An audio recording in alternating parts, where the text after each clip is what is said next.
Ini merupakan pertemuan pertama dari kelas bisnis plan saya. Jadi masih pendahuluan ya. Di pertemuan minggu kedua biasa ya saya memberikan presentasi ini. Jadi pola saya biasanya minggu pertama adalah perkenalan tentang kesepakatan kelas atau aturan kelas di saya seperti apa. Nah, sekarang kita sudah mulai ke materi ya. Kulit paling luarnya saja dari ibaratnya kalau buah itu ya.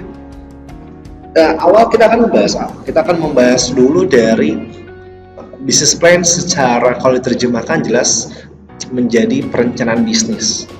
Jadi kalau dari namanya aja kita akan terbayang bahwa bila kita mendengar kata business plan ataupun perencanaan bisnis yang akan dibuat, goal dari mata kuliah ini bahwa Anda bisa membuat sebuah proposal yang berkualitas untuk dapat mendirikan bisnis. Oke. Nah, poinnya di situ.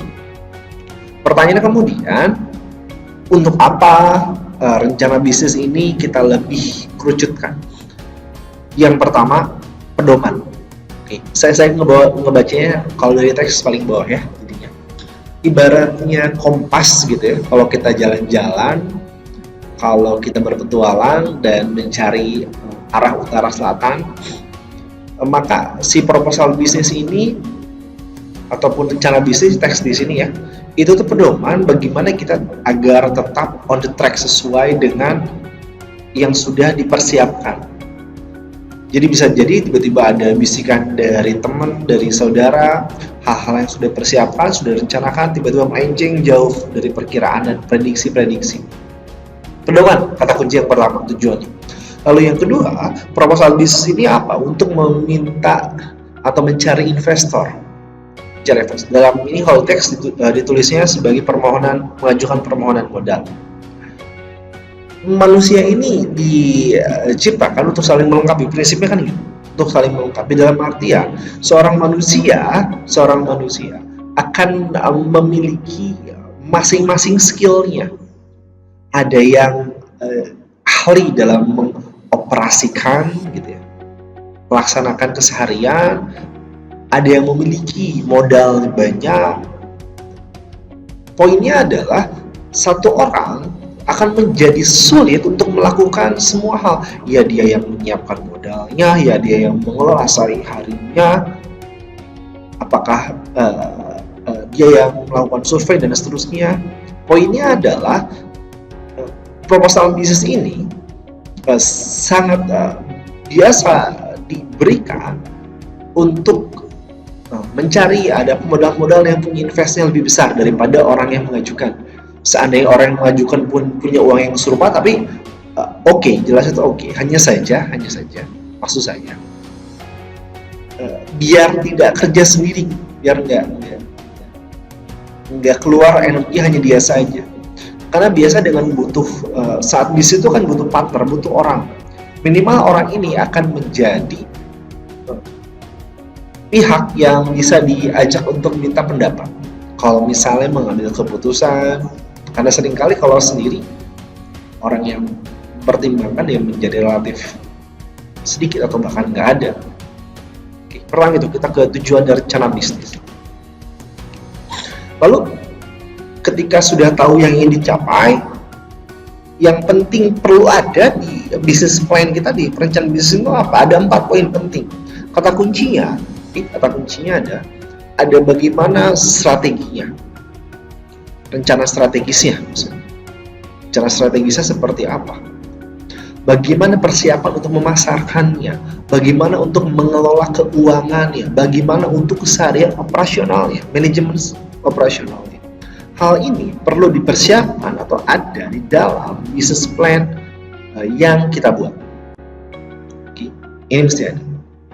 Jadi saya review kembali dari slide pertama yang kita tuju, yang kedua yang perlu ada dalam business plan. Lalu yang ketiga, PowerPoint ini adalah penentuan dari strateginya.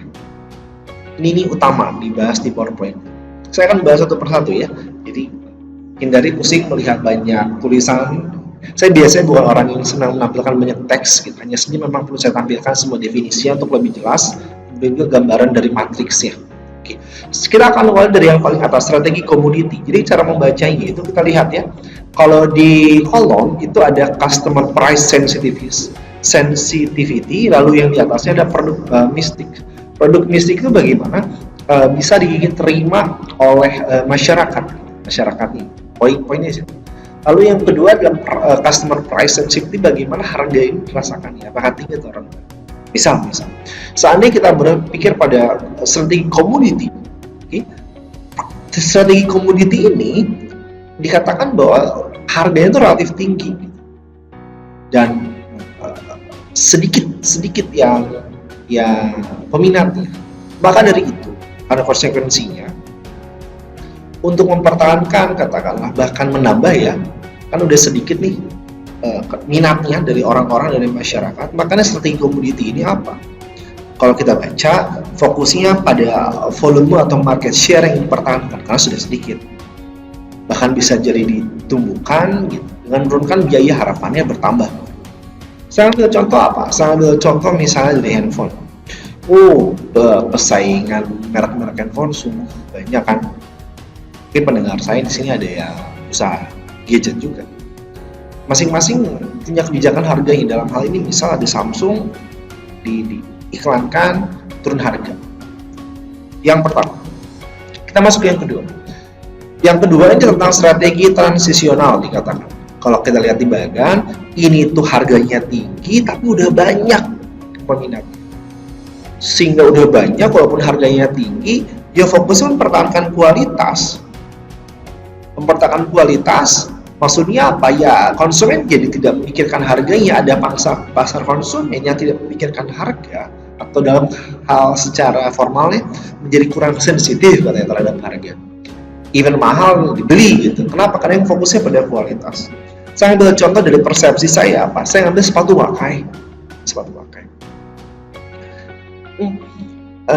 Pengalaman pribadi saya membeli sepatu Wakai itu tahun 2016 dan digunakan oleh saya setiap hari. Bahkan sepatu ini bertahan sampai 4 tahun lebih. 4 tahun itu masih bagus, cuma waktu itu sudah masih bisa digunakan lah. Hanya pudar warna ya ada gitu, bagian sobek ya ada, tapi masih bagus dan layak digunakan. Setelah 4 tahun lalu saya berikan ke orang lain dengan diganti bawahnya dulu, solnya dan sebagainya. Saya berikan dengan kondisi layak. Poinnya apa?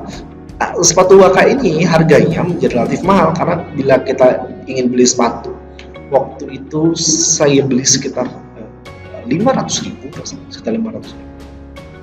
harganya relatif mahal, tapi ada yang kenyamanan, kepraktisan yang saya rasakan gitu. Makanya saya kejar adalah kualitas.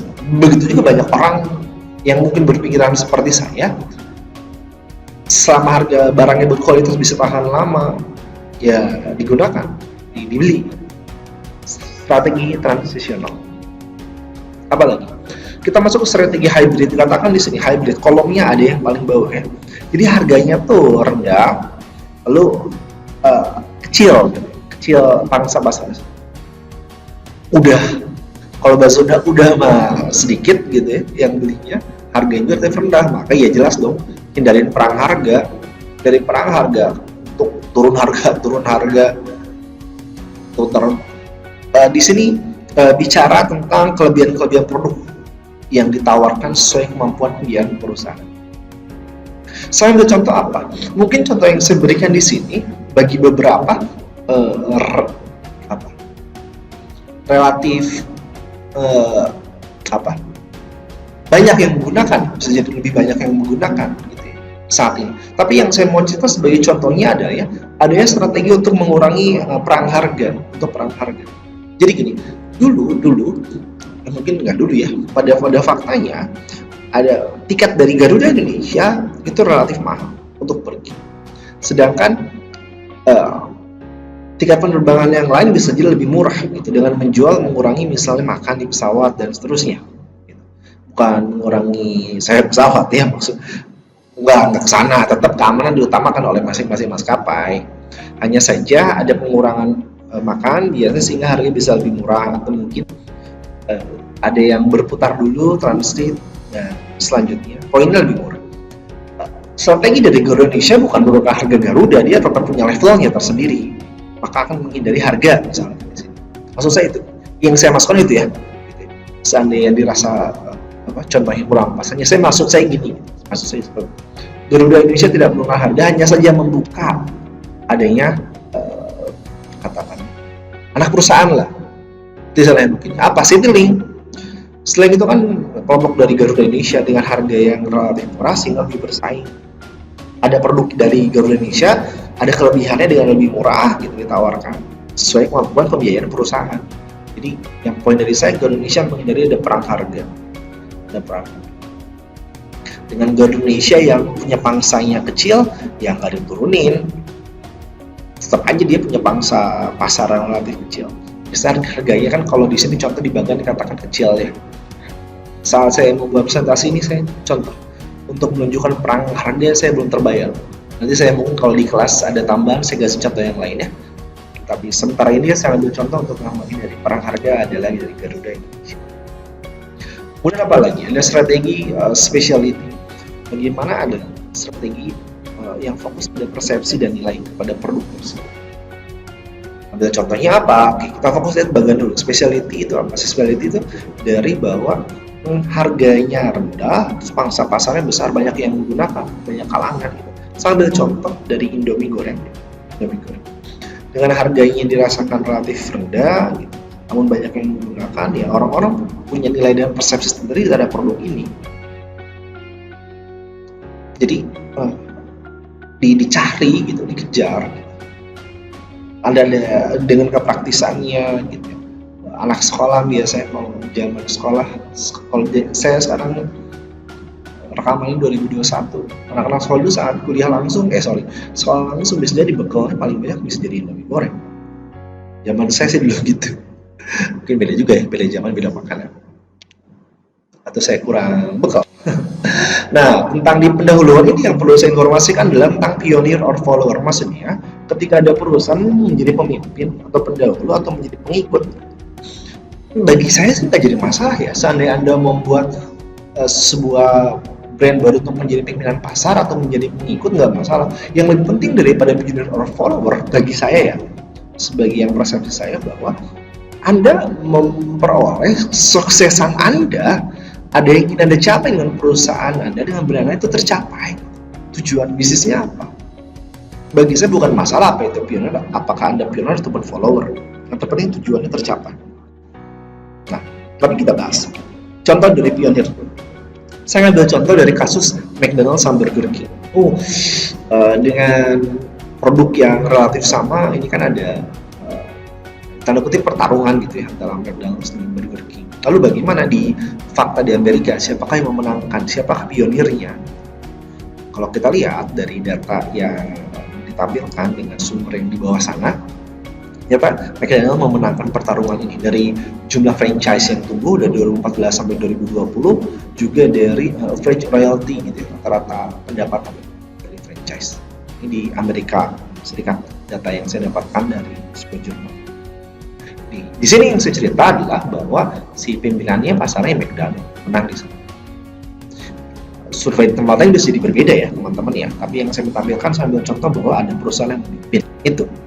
Lalu bagaimana dengan follower? Nah, lagi saya cerita bahwa follower tidak menjadi persepsi atau brand yang menjadi jelek, bahkan follower nanti bisa jadi mengalahkan pionirnya. Di sini saya mengambil contoh merek dari Samsung. Sekitar tahun 2012, dari 90-an akhir gitu ya, sampai 2000-an 11 itu kan merek handphone Nokia itu begitu luar biasa. Namun dari literatur yang saya baca bahwa pihak di Nokia itu secara kasar angkuh gitu, sombong. Saya nggak akan tersaingi oleh merek lainnya, bertahan, kurang melakukan inovasi, akibatnya tersalib oleh merek Samsung. Kalau digambar kan dikatakan Samsung penjualannya melebihi Apple sama Nokia di sini. Tapi dalam hal ini saya cerita dua brand aja ya, dari Samsung sama Nokia. Nah, kita perhatikan kalau di data dari sumber di sini, ini kan 2011 gitu kan, preliminary forecast top cell phone handset rankingnya. Di 2011 itu Nokia itu sebenarnya 30%, tapi 2012 turun 24%, sedangkan Samsung naik 12-29, semula kan jadi follower Samsung. Itu gambaran antara pimpinan ataupun pengikut. Ya, mau yang mana? Gimana kebijakan Anda kalau buat usaha ya bisnis? Terpenting terakhir yang saya paparkan di bagian pendahuluan ini, seandainya kita adalah perusahaan pionir, maka strategi untuk menjadi berhasil atau merupakan bahkan mengalahkan pimpinan pasar, kita fokus di 4 hal. 4 hal apa? Bagaimana kita memproduksi dari barangnya. Makanya katakan produksi besar. Kalau barang gitu kan, produksi barang besar. Kalau jasa otomatis konsistensi aja, maintenance jasa. Diperluas penyebaran barangnya, kualitas, jaga juga iklan yang gencar. Iklan zaman sekarang persepsi saya menjadi kurang efektif untuk yang banyak dicetak, kurang efektif. Ketika ada teman-teman kita di luar sana yang membagikan misal selembaran cetakan gitu ya, cetakan dalam artian diskon mobil atau motor beli ya, cicilan, itu kalau saya perhatikan sebagian besar tuh stiker saya dirusak atau disimpan dibuang langsung di tengah jalan gitu, orang-orang yang menyampah, ada yang dimasukkan ke pinggir motornya. Jadi poinnya sih nggak dilihat, nggak efektif. Karena gencar sekarang adalah zaman sekarang lebih ke online, keaktifan konsisten misalnya di sosial media dan selanjutnya. Tentang bila Anda punya alokasi untuk melakukan ads juga diperhatikan bagian efektivitasnya. Hindari buang-buang biaya tapi tidak diperhitungkan bagaimana pencapaian target. Itu dia bagian pendahuluan dari bisnis plan kelas saya. Semoga dapat gambaran dulu tentang bisnis plan, tujuannya, strateginya, pionir, atau follower.